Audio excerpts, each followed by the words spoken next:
Quand les nouvelles s'affolent, Métropole fait le point. Le point tous les matins, simultanément sur radio et Télémétropole. Le point est une courtoisie de la BNC, Arcordia Shipping, Unipièce et Lissa Lotto. Madame, Monsieur, bonjour. Bienvenue à la rubrique Le Point de Radio et Télémétropole. Merci de votre fidélité, merci de l'intérêt. Pour la première fois depuis son élection comme bâtonnier à la tête du barreau de Port-au-Prince, il est avec nous ce matin pour analyser la situation des avocats et même faire des clins d'œil, si possible, sur la situation globale du pays. Maître Patrick Pierre-Louis est le bâtonnier. Il est avec nous comme invité à la rubrique Le Point de ce matin. Bonjour maître, bienvenue. Bonjour monsieur Théodore, merci de ce rare plaisir, j'allais dire. C'est le cas de le dire, oui, c'est le cas de le dire. Bon, en fait, j'attendais le moment. C'est la première. Mais le moment est arrivé. Le moment est arrivé finalement. Et là, petite question, vous n'allez pas nous répondre, c'est parce qu'on ne vous a pas invité. Alors, pourquoi on a mis du temps, vous avez mis du temps à passer à la rubrique, Le Point? D'abord parce que le barreau m'a... Je dois dire que j'ai été sollicité par d'autres stations. J'ai eu quand même plusieurs émissions, je ne les compte plus. Enfin, ça doit faire une quinzaine. Ça peut se comprendre. Depuis que donc je suis sollicité, mais je suis aussi sollicité par les travaux qui sont des exigences de la gestion du barreau, parce qu'on ne le réalise pas souvent. C'est que le bâtonnier a plusieurs charges qui relèvent de l'administration du barreau, qui relèvent de la discipline des avocats et aussi de tout ce qui concerne la représentation. Et donc c'est une tâche qui captive beaucoup. Donc, être bâtonnier, ça absorbe. Ça absorbe, ça absorbe, c'est une responsabilité, et s'acquitter de cette responsabilité exige que l'on consacre du temps à l'exercice de cette fonction. Ça, c'est Le barreau, oui. C'est quoi? Bon, le barreau, c'est... Alors là, cette question vous est posée pour les étudiants. Ou encore les aspirants avocats. Mais ils auront le temps dans ce cas. Oui. Alors on dit quoi? Quand on parle de barreau, quand on parle de bâtonnier, le bâtonnier c'est qui? Le barreau c'est quoi? Bon, le bâtonnier c'est une corporation d'avocats dans une juridiction, et cette corporation, c'est le barreau qui est l'organe global où se trouvent les avocats, normalement les avocats qui sont en situation d'exercice de la profession. Mais il y a aussi l'ordre. L'ordre est plus large, il y a des avocats qui n'exercent pas nécessairement, mais qui font partie de cette corporation. Alors le bâtonnier, lui, exerce un ensemble de fonctions qui sont des fonctions, je l'ai rappelé tout à l'heure, diverses, mais il n'est pas seul. Il n'est pas seul puisqu'il est assisté du secrétaire, du trésorier et de 11 conseillers. Parce qu'il y a, à partir d'un certain nombre d'avocats dans une juridiction, voilà, le quota c'est finalement 14 représentants au conseil, y compris donc le bâtonnier. Mais le barreau a un certain pouvoir, dans le sens que vous pouvez avoir étudié le droit, les sciences juridiques, vous avez par exemple tout obtenu en termes de formation, mais vous n'êtes... On ne peut pas dire de vous que vous êtes un avocat si le barreau ne vous octroie pas ce titre. En fait, comment je dirais? Si vous n'obtenez pas de la part du barreau un certificat qui vous habilite à plaider. Ouais, c'est un ordre professionnel. Alors, ce qu'il y a d'important et qu'il faut souligner, c'est que cette profession est organisée sous la forme d'un ordre, ce qui n'est pas le cas pour toutes les professions. Je ne sais pas si les médecins ont pu finalement avoir un ordre aujourd'hui, mais je sais que c'est un projet en cours. Vous voyez, l'intérêt d'avoir un ordre, c'est qu'on a un droit de surveillance, d'administration, mais aussi de surveillance sur les activités, sur les comportements. Et ce droit de surveillance est réglé par la loi, par les règlements, par les codes d'éthique, ce qui permet en quelque sorte de moraliser la profession, ce qui permet de s'assurer du respect des principes de la déontologie professionnelle. Et ça, c'est extrêmement important. S'il y a des dérives, vous portez la responsabilité en tant que bâtonnier. S'il y a des dérives, le conseil est saisi soit sur plainte, soit le conseil se saisit lui-même. Le bâtonnier, dans ce cas précis, se saisit de l'affaire. La saisine peut être automatique. Automatique, ouais, directement. On ne fait pas allusion à la réalité aujourd'hui. On ne fait allusion à rien. N'est-ce pas? Mais on se comprend. Donc la saisine oui. peut être automatique, mais il peut y avoir aussi des plaintes qui sont déposées par devant le bâtonnier et à charge par celui-ci de convoquer le conseil de discipline qui va statuer, c'est-à-dire qu'il va rendre une décision, et cette décision sera... il peut se faire que l'avocat qui a été touché par cette sanction fasse un pourvoi par devant la Cour de cassation, nous espérons qu'elle arrive à rendre des décisions. Elle est engorgée, on comprend, de manière la plus rapide que possible, parce qu'entre-temps, l'avocat qui a été sanctionné continue d'exercer sa fonction. Oui, donc, ça, c'est une des difficultés, mais on pourra le voir tout à l'heure. Tout à l'heure, voyons l'impact de la crise sécuritaire sur la profession d'avocat aujourd'hui. On sait que le TPI a été délocalisé, forcé par les bandits. Avant, c'était au bicentenaire. Oui. Après le tremblement de terre. Après le tremblement de terre, oui. Avant, c'était au Champ de Mars. Bon, c'était à l'angle de la rue du Champ de Mars et... Presque en face du palais, donc. Presque en face du palais. Du palais national, oui. Mais aujourd'hui, on a... Le premier choc, c'était le tremblement de terre. Oui. Deuxième choc, l'insécurité. Oui. Alors, voyons l'impact de cette crise sur la profession. Que fait un avocat aujourd'hui, pendant tout ce temps de crise, si cet avocat n'est pas un consultant? De quoi vit-il? D'abord, peut-être, pour devenir avocat, il y a tout un parcours de combattant. Les gens ne le réalisent pas. Il faut d'abord 4 ans d'études, il faut avoir présenté son mémoire à la faculté, à l'une des facultés qui à travers le pays, et que ce diplôme soit reconnu par le rectorat. Ensuite, il faut passer le concours d'entrée à l'école du barreau. Il faut avoir suivi le cycle de cours à l'école du barreau, réussi. Donc ça nous met déjà à près de 6 ans, en 5 ans, disons, minimum. Ensuite, il faut faire son stage, avant même de pouvoir prêter serment. Donc, et faire son stage veut dire être disponible, être toujours présent. Être présent au tribunal. Être prêt aussi à défendre ceux qui n'ont pas un avocat, qui ne peuvent pas se payer un avocat. Évidemment, avec l'assistance du conseil, mais du bâtonnier. Et vous voyez donc, c'est un parcours qui est très long et donc coûteux.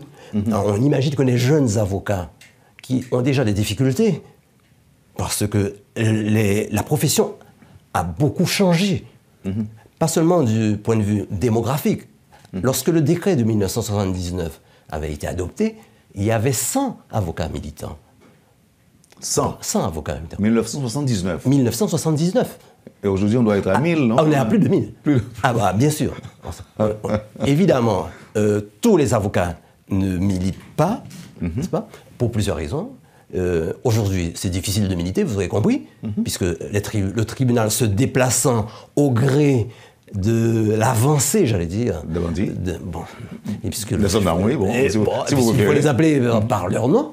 Et donc, le recul progressif de l'État et le temps de recul, le mode de localisation aussi du tribunal, tout ceci empiète. Je ne parle même pas du fonctionnement, je ne parle même pas des dysfonctionnements, je ne parle même pas des grèves à répétition qui ont marqué tous les 4 dernières années. Grève des parquetiers, grève des greffiers, grève des juges, grève des huissiers, grève, etc. etc.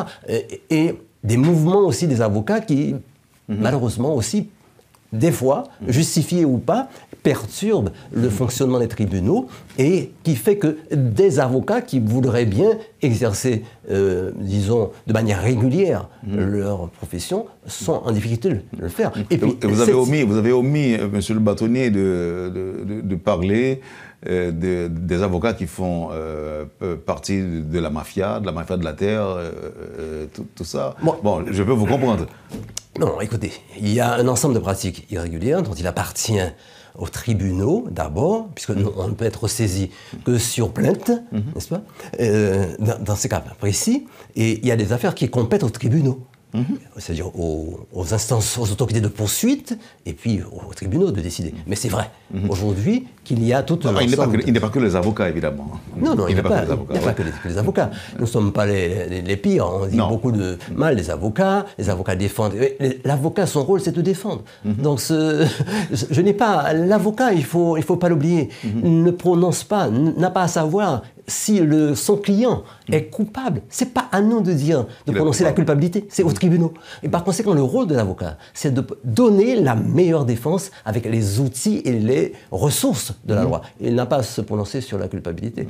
Si maintenant, l'avocat encourageait ou bien défendait un client dans le cas d'une fraude, alors là, ce serait autre chose. Vous voyez, là, on entrerait dans le cadre d'un abus de droit et dans Peut-être on va revenir là-dessus. Mais maintenant, revenons à la profession. La profession souffre. Oui, justement, la profession, la situation est tellement grave, tous les secteurs sont frappés et la profession en pâtit, elle aussi.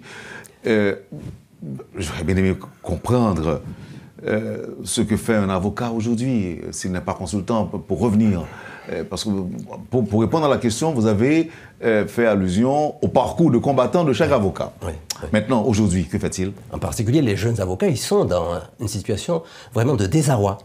De désarroi parce que, à cause d'une part du fait qu'il y a moins d'affaires, et à cause du fonctionnement disparate des tribunaux, irréguliers, et donc, on a une situation de bifurcation. Il y a beaucoup d'avocats qui abandonnent la profession, qui essaient de faire autre chose, de s'investir dans le commerce, de faire toute chose. Et il y en a aussi ceux qui laissent le pays. Ils sont nombreux à avoir quitté le pays. Alors, la situation est effectivement complexe pour les jeunes avocats. Alors, cette difficulté peut porter certains de nos jeunes avocats à, disons, fréquenter, en tout cas à se donner dans certaines pratiques qui ne sont pas tout à fait régulières, disons-le.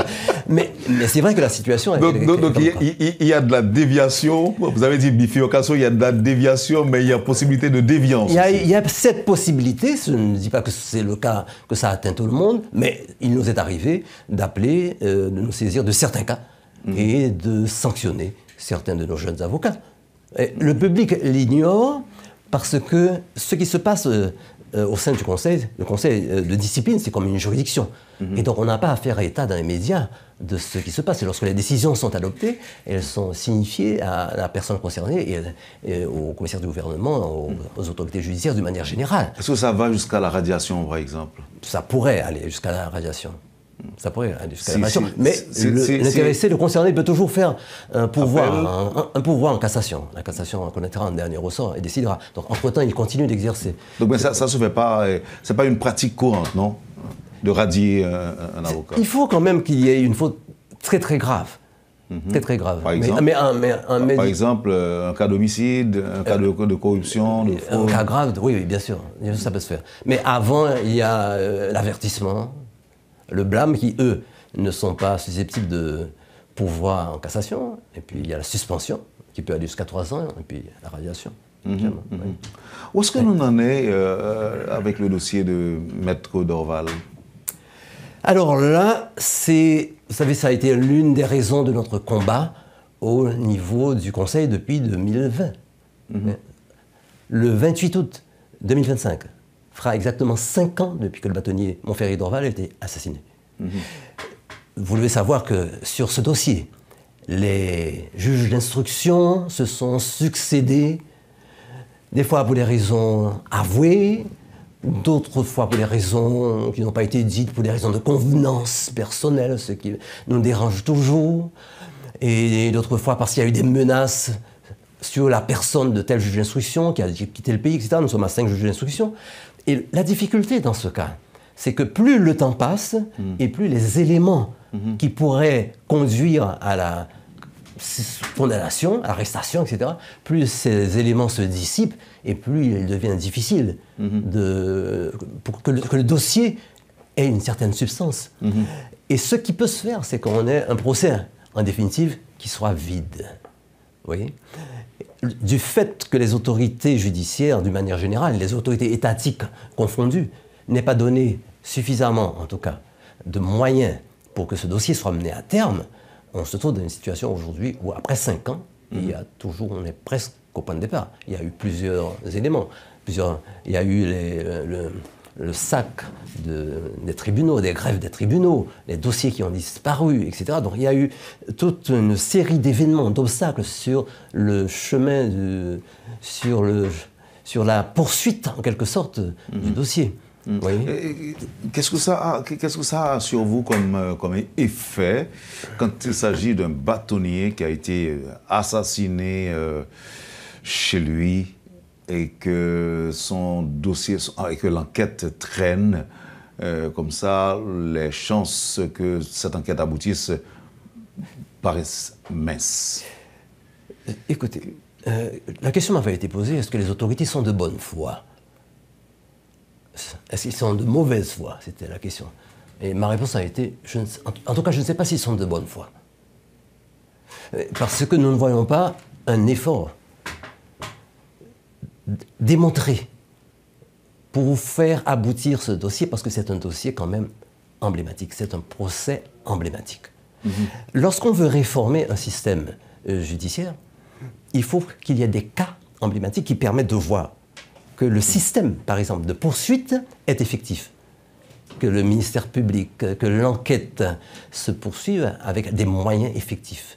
Et donc ces cas-là sont des opportunités pour que le système judiciaire manifeste ses capacités. Et donc l'État, d'une manière générale, les autorités concernées, qu'il s'agisse du ministère de la Justice ou du Conseil supérieur du pouvoir judiciaire, ces institutions auraient dû mettre tous les moyens pour donner, précisément, pour se servir de ce cas pour le renforcement de la justice. Et on ne peut pas dire aujourd'hui que ce soit le cas. Et vous n'en avez pas l'impression? Pas du tout, puisque nous faisons le suivi régulier, nous sommes partie civile dans cette affaire, nous faisons un suivi régulier et il y a toujours... C'est comme, vous savez, le mythe de Sisyphe, c'est toujours à recommencer. Donc, chaque arrivé au sommet, le boulet retombe, on doit repartir avec un nouveau juge d'instruction et ça recommence. Et au point où on doit finalement se dire que, bon, si la justice haïtienne, pour les raisons X, est incapable, peut-être il faut maintenant recourir à des juridictions régionales. Pas parce que nous aurons épuisé les voies de recours, mais parce que nous aurions été dans l'impossibilité d'épuiser ces voies de recours. Oui, mais c'est évidemment... Vous pensez que ce sera facile pour l'international parce que quand même il y a des éléments qu'on doit réunir sur place. Et avec les éléments qui disparaissent de temps en temps, les dossiers... C'est évidemment un dossier compliqué, et c'est pourquoi c'est pas... Parallèlement à ça, nous avons fait des notes de manière régulière, tous les 28. Non seulement des notes, mais des activités. Et nous allons précisément faire une publication en hommage au bâtonnier Montfait Dorval, qui a été un illustre professeur par ailleurs. Oui, que j'avais reçu, ou que je savais recevoir très souvent ici sur le plateau de la rubrique Le Point. Oui. Et moi, cela me tient à cœur aussi, je dois le dire, parce que nous avons quand même été des compagnons d'armes. C'est-à-dire, nous avons tous deux été professeurs de droit constitutionnel à la faculté de droit, et nous avons eu l'occasion, ensemble, de participer à des conférences, d'opposer nos arguments, et donc nous avons été, comme je le disais, de fraternels adversaires. On rapporte aussi, monsieur le bâtonnier, que son assassinat pourrait aussi avoir été commandité par des avocats. Bon, là, vous avez des informations qu'un juge d'instruction aurait pu vous demander de préciser. Non, mais bon, là, vous êtes en train de m'intimider. Là, si un juge d'instruction suit l'émission, il va peut-être faire appel à moi. Bah, peut-être. Mais si vous n'avez pas plus d'informations, il ne s'agit que de rumeurs, et ce sont des hypothèses. Je suppose que tout juge d'instruction, en tout cas qui est informé par... Il pourrait me demander des indices. Qu'est-ce que vous avez comme indice, M. Théodore? Est-ce qu'il y a des informations qui lui permettraient d'aller dans telle ou telle direction? Mais de toute façon, il y a beaucoup de rumeurs. C'est-à-dire on a eu tendance à focaliser les responsabilités au niveau du politique, d'une manière générale, mais d'autres pistes sont évidemment envisageables, parce que vous savez que le travail de... Cela dépend de la manière à quoi on s'attaque. Vous voyez, bon, et d'abord, il y a des procès qui sont des procès eux-mêmes, on le savait, il y a beaucoup d'avocats qui sont victimes. Il y a eu des avocats assassinés à Port-au-Prince comme en province, sur la base de dossiers qu'ils menaient.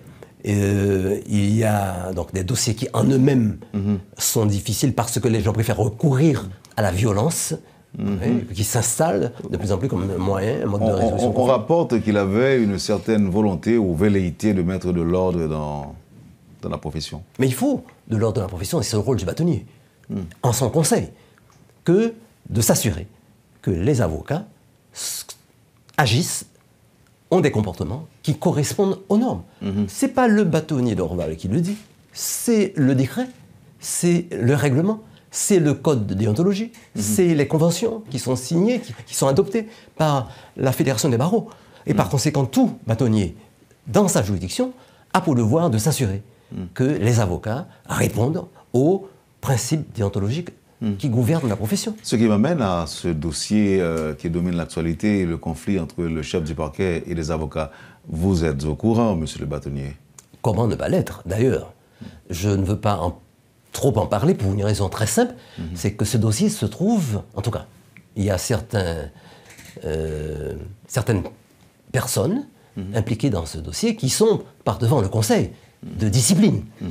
Et donc je mesure mes paroles, puisque je ne peux pas ici... Continuez à les mesurer. Monsieur le bâtonnier, je reviendrai vers vous et après la pause. Je sais que le chef du parquet peut être à l'écoute actuellement et les avocats concernés aussi, ils sont très certainement intéressés à se faire une idée de la compréhension, encore de la position du bâtonnier sur ce dossier. On verra tout ça après la pause. Très certainement. Vous suivez, madame, monsieur, la rubrique Le Point de Radio et Télémétropole. Le bâtonnier Patrick Pierre-Louis est l'invité de ce matin. À tout à l'heure, après la pause. Le Point est une courtoisie de la BNC, Arcordia Shipping, Unipièces et Lissa Loto. Bienvenue à la deuxième partie de la rubrique Le Point de ce matin. Maître Patrick Pierre-Louis, bâtonnier de l'Ordre des avocats, est notre invité ce matin. Et Maître Patrick Pierre-Louis, en guise de présentation, me dit que au sorti d'une famille, presque une famille d'avocats, papa était avocat, Maître Ménan Pierre-Louis, qui était un éminent professeur aussi. Ouais. Et au même dans son sillage, Oui. Ou enseigner tout. Oui. C'est assez curieux parce que au départ, je n'ai pas destiné moi à ça. J'ai eu une passion pour autre chose, l'écriture, des bails comme ça. Et puis, l'homme découvrit droit, et le raisonnement juridique, c'est ça qui m'a séduit. La logique juridique, j'ai trouvé ça extraordinaire. Alors, pourquoi ça m'en fait parenthèse, ça, c'est pour me retourner sur le dossier avant pause, là. Puisque, donc, moi, même envie dit que on appartenu à l'ancienne école. L'ancienne école, côté que une série de professions, si vous voulez, qui étaient gagnées de la valeur, du prestige, tout ça. Mais je dis, comme on parlait de mutation, si vous voulez. On parlait de mutation, et c'est comme si, avec le temps, c'est tout secteur, tout domaine d'activité qui a gagné des changements qui a fait là-dedans. Donc, avocat, pas épargné. Il est là-dedans le tout. Comment, au poté fardeau ça, même en tant qu'avocat, comment poté fardeau ça? Bon, alors, ou bien fait souligner le fait que papa, lui-même, il était un avocat, il était un juge, tout. Il finit carrière, il était juge à la Cour de cassation, il t'a pris une décision qu'il t'a rédigée, là, il mouille, déjà. Et c'était un monde intransigeant, sous principe.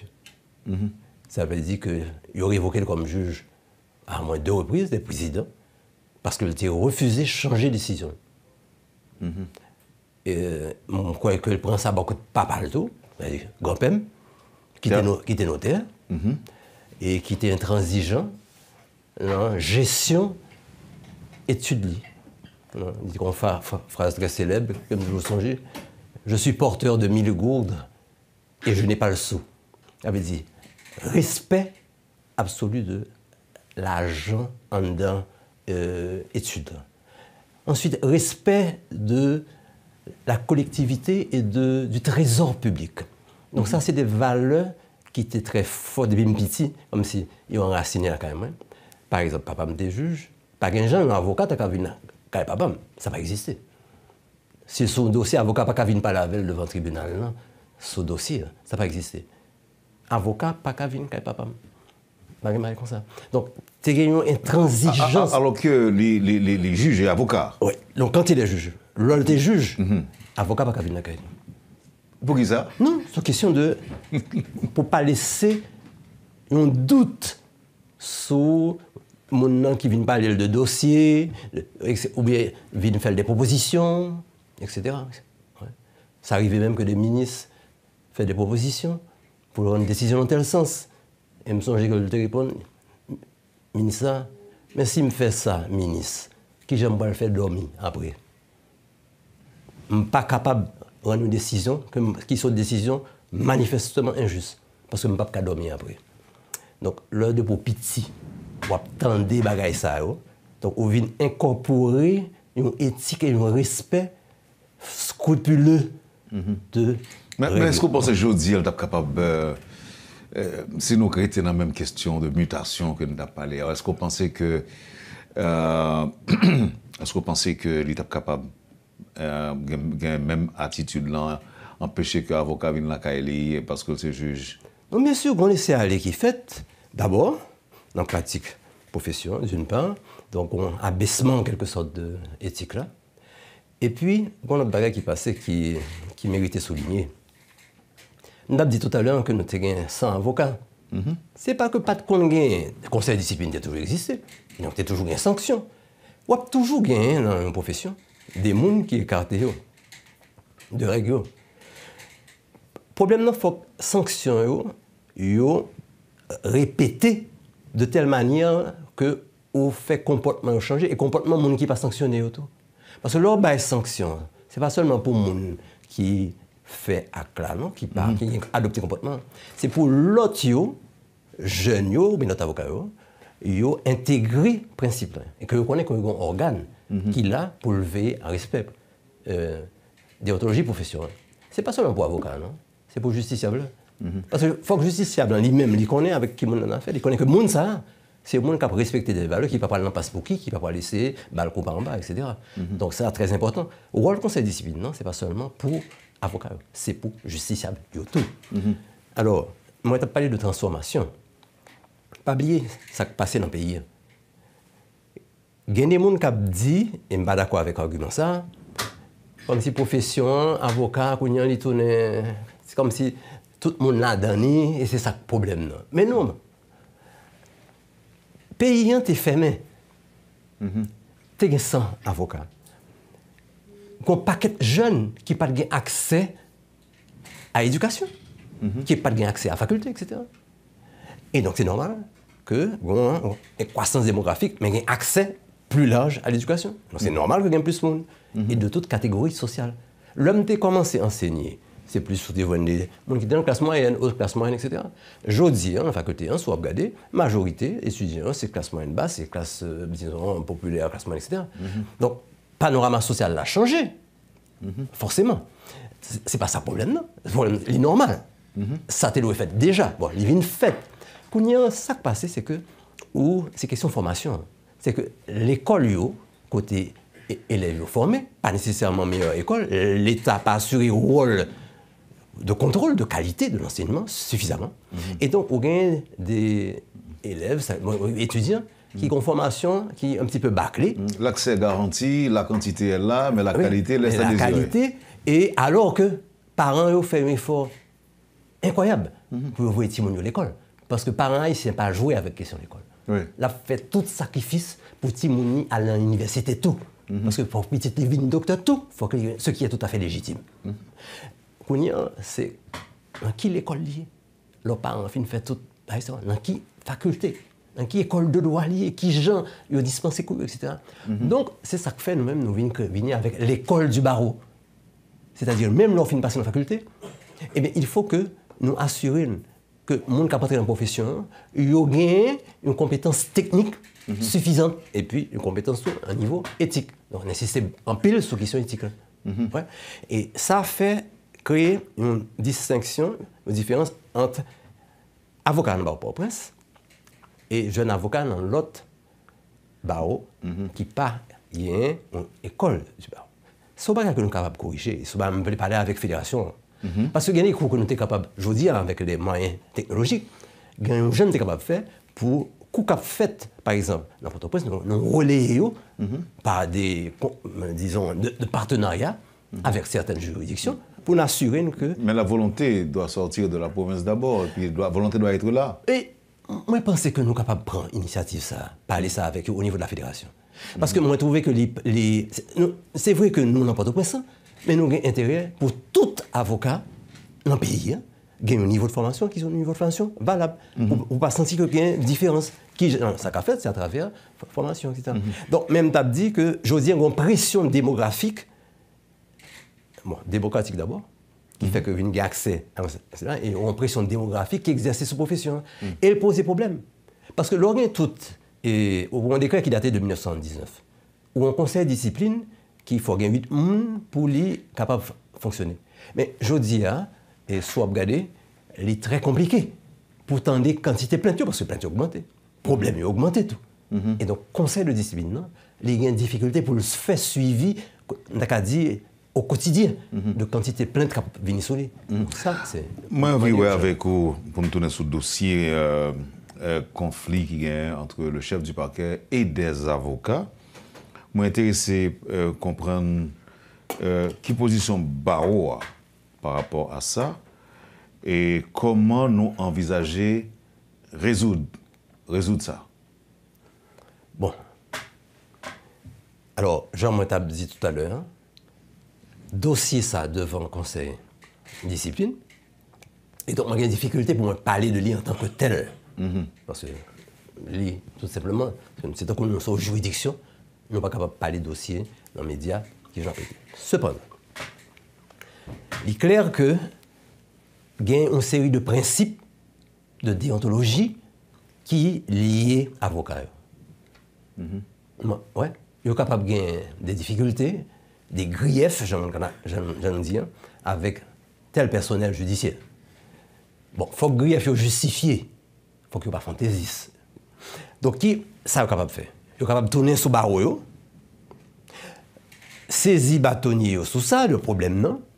Quand il y a un barreau en lui-même, conseil, capable de voir ça avec autorité judiciaire, il est capable de voir ça avec autorité de nomination, dans ce cas qui est exécutif, pour poser des problèmes. Notamment s'il y a une obstruction qui t'a faite pour exercice métier avocat. Mais il n'y a pas qu'à des déclarations fantaisistes, pas aimer au monde, etc. Il faut être sérieux. Et qu'est-ce qu'on vous a rapporté? Comment rapporter? Eh bien, comme vous, je suis les médias et moi entendez tout. Alors là, ça n'a pas fait partie de la juridiction affaire qui est devant la juridiction, non. Mais on entendait aussi le bagage. Comme citoyen, on est capable de dire, nous entendons des paroles qu'on dit, des fois qui étonnent nous. Des fois, nous entendons que bagage là, c'est pas bagage juridique. Nous saisit, comme si c'est bagage politique. Non, ça n'a pas entré dans la compétence. C'est pas rôle avocat en tant que tel pour lui demander un bagage comme ça. Mais l'autre problème, c'est qu'il y a un comportement avocat. Et ce n'est pas vidéo, je vais parler d'une manière générale. Un décret. Il dit qu'il y a un avocat comporté. Il dit que ça n'a pas qu'à faire. Il dit qu'il langage que il doit utiliser avec les autorités judiciaires. Et si on suit. L'autre dit qu'il langage assez, on peut faire allusion à l'expression latine. Non. Avocat. Non. Allez-y. Il dit qu'il faut qu'on langage pour une certaine harmonie entre le barreau et les autorités judiciaires d'une manière générale. Okay. C'est une obligation. Il fait partie de l'obligation des avocats. Donc, avocat lui-même, il n'est pas capable de ça. Et donc, un avocat qui n'est pas arrêté en dedans et cadre ça, il connaît que le sorti de cadre là. Je n'ai pas besoin de dire ça, il connaît que le sorti de cadre là. Donc, ce n'est pas qu'on n'a pas un grief et qu'on n'a pas exposer. C'est canal à travers lesquels on va exposer grief ça. Parce que l'avocat est tenu un comportement qui est fixé par normes, qui est fixé par le code de déontologie, par le règlement, par le décret, etc. Par les conventions qui sont signées au niveau de la fédération. Et donc, nous-mêmes, nous là pour nous veiller à ça, et que ça, respecter. Sur le contenu, ou dire accuse le monde de bagaille, bon, il faut le prouver, il faut l'établir, parce que ça, c'est autre chose. Mais là, juste ce point de vue de la déontologie, il y a des comportements qui sont des comportements qui, tout à fait, pas correspondent à ça texte-là. Et nous obligés saisir de ça, et nous saisir de dossier ça. Donc, on va dire que même lorsque l'avocat est capable de bien raison, ça veut dire que tu as des accusations fondées, ça ne tient pas encore sans démarche formelle, couloir, régulier et normal et légal pour faire passer les revendications. Pour arriver à des actes de violence ou bien des altercations, des bails comme ça, il faut d'abord que vous épuisez des voies régulières. Par exemple, écrire une lettre au barreau, écrire une lettre au ministère de la Justice. Il y a des canaux réguliers. Premier réflexe, il n'y a pas qu'à recours à des formes de, disons, des actes qui s'apparentent à des actes qui peuvent s'apparenter à des actes de est-ce que ce n'est pas parce qu'il y a des précédents bâtonniers? Parce que je me souviens que quand on gagne des avocats qui prennent la rue déjà et, pour demander départ des commissaires du gouvernement et ils gagnent cause là, ils gain de cause. Ça arrivait, nous faisons manifestation en mode ovale, nous faisons sitting après le mode ovale. L'autorité n'a pas bougé. Non, alors, on va parler de cas ça, sinon d'ovale, tu as bien une justice déjà. On va parler d'altercation, de conflits aujourd'hui entre des chefs du parquet et des avocats. Il n'y a pas qu'à prendre forme ça. Il n'y a pas qu'à droit. Il n'y a pas qu'à prendre forme ça. Les cas prennent l'autre forme. Et bon, je ne vais pas parler de dossier encore une fois qui donne un conseil, mais le commissaire gouvernement, c'est un avocat en incompatibilité. Lui-même tout, il est capable d'adresser le barreau à tout. Il y a moyen de ça, en même temps. Avocat et tout, il est capable éventuellement de porter plainte, etc. Il est capable de jouer avec barreau, etc. Mais ça n'a pas fait. Avant que toute action ça a déroulé et continue à dérouler. Et ça qui trouble nous, et qui est inacceptable pour nous, c'est que vous faites en dehors de règles qui régissent la profession. Et le conseil disciplinaire pas intervenu sur le dossier ça. Il n'y a pas qu'à quitter le dossier ça comme ça. Nous avons 5 minutes pour nous finir, bâtonnier. Maintenant, m'apprendre que Baoua le voisin, c'est pas vrai, non? C'est une mauvaise nouvelle, une mauvaise information? Non, d'abord, ça fait me là, c'est politique de bon voisinage. Ça. Donc ça veut dire que vous confirmez? Oui, nous, nous comme une priorité. Parce que depuis 2020, nous tournons des juifs errants. Bon, on va utiliser l'expression juif errant, je veux dire. Mais en tout cas, et ça veut dire qu'on a déplacé à gauche à droite. Et c'est générosité de 3 avocats qui hébergent nous dans le local, qui fait aujourd'hui que nous avons un local. M. Manigaré m'a dit nous avons un déficit d'amour dans la société haïtienne, mais nous voyons des cas côté des avocats et des noms. Et le local que nous gagnons, c'est le local d'un avocat qui prête nous depuis quelque temps, de manière symbolique. Et donc, nous lui rendons hommage. Vous citez non, il connaît qui est. Et donc, nous avons cherché un local depuis le Sahara. Nous avons cherché un local pour la maison d'avocat. Donc, après le mandat, mandat 2 ans que moi gagné là, c'était un objectif, non? Et nous avons créé une commission pour ça, et commission démêlée les jusqu'à ce que nous ayons un local qui est plus ou moins approprié, qui t'a fait de nous potentiellement bientôt des voisins. Nous avons espéré. C'est location ou bien achat, acquisition? Non, nous voulons un local propre. Que nous pas liés aux aléas de location. Et donc, nous voulons faire acquisition pour le barreau, pour l'unité du barreau. Parce que ça, c'est très important. Si on parle de politique de bon voisinage, ça veut dire que le barreau a dans Delma 52? C'est ça lié. Ouais. C'est ça lié. Mais nous avons comme, non? Nous solliciter avocats et l'autre monde qui est sensible à rôle et place barreau dans la société. Et nous avons des réponses qui sont des réponses positives. Nous avons continué à travailler sur ça. Et nous avons gardé tout avec propriétaires, etc., des modalités pour nous atteindre l'objectif. Nous avons souhaité faire avant faire mandat maintenant. Bon, ce n'est pas sûr. Donc, si ce n'est pas le cas, et nous espérons que, puisque les mandats sont courts, mais la tradition est que le bâtonnier fasse 2 mandats. Malheureusement, c'est 2 ans. Et en 2 ans, 2 ans passent vite. C'est ça. Donc là, on parle d'une élection en septembre. Et on est très intéressé à briguer au deuxième. Moi, intéressé, porter même projet, ça, quand tu as commencé. Moraliser la profession, bailler avocat d'espace, contribuer à faire. Avocat capable de travailler, régulariser, contribuer à régulariser le fonctionnement tribunal, la discussion avec l'autorité, etc. Et continuer formation, avocat, formation de base, formation continue, etc. Donc, il y a un ensemble d'activités que nous menons comme ça déjà, nous avons continuer et à le pilote, et surtout nous avons que nous avons un espace propre. Parce que nous dépensons en pile tout dans le loué local, à gauche, à droite, pour nous faire des représentations. Et là, nous avons un espace qui t'a permis de faire en pile économie tout. Nous avons dépensé pour lui, mais sur le moyen terme et le long terme, ça permet que nous gagnons pas nous et que nous faisons activité pas nous. Donc l'idée pour nous retourner en bas, même lorsque la situation est normalisée, là, c'est pas évident. Bon, évidemment. Comme nous gagnons espace pour nous, nous sommes toujours capables de voir comment nous sommes capables de faire éventuellement une transaction sur lui, mais ce n'est pas tout l'espace idéal. Entendons-nous. Jusqu'en bas, ouais. Et donc, là, je pense que c'est le meilleur choix. Et ceci dit, la part dit que pas un secrétariat du barreau au niveau du tribunal. Comme ça se fait, comme ça s'est toujours fait. Ici et ailleurs. Ouais, donc ça dit que la maison de l'avocat, même. Nous avons toujours un œil sur en bas. Dès lors que la situation est normalisée, sécurité rétablie, tribunal retourné en bas, tout le pays a retourné. En tout cas, il faut nous reprendre droit nous sur ça que nous avons gagné. Il se passe pas bien. Nous avons gagné, bon, nous avons vu mobilier, c'est clair. Dossier, etc. Mais monsieur ne va pas lever terre avec tout là. Il faut regarder qui ça contracté avec l'État pour nous voir qui ça nous est capable de tirer. Peut-être si l'État a acheté tout, partie ça, donc ça peut être faire une compensation. Il y a ces modalités. Bâtonnier, on va dire, ça va passer Wendel là, on va envie parler de retour en bas. Monsieur Guélé, on va aller. Regardez ça.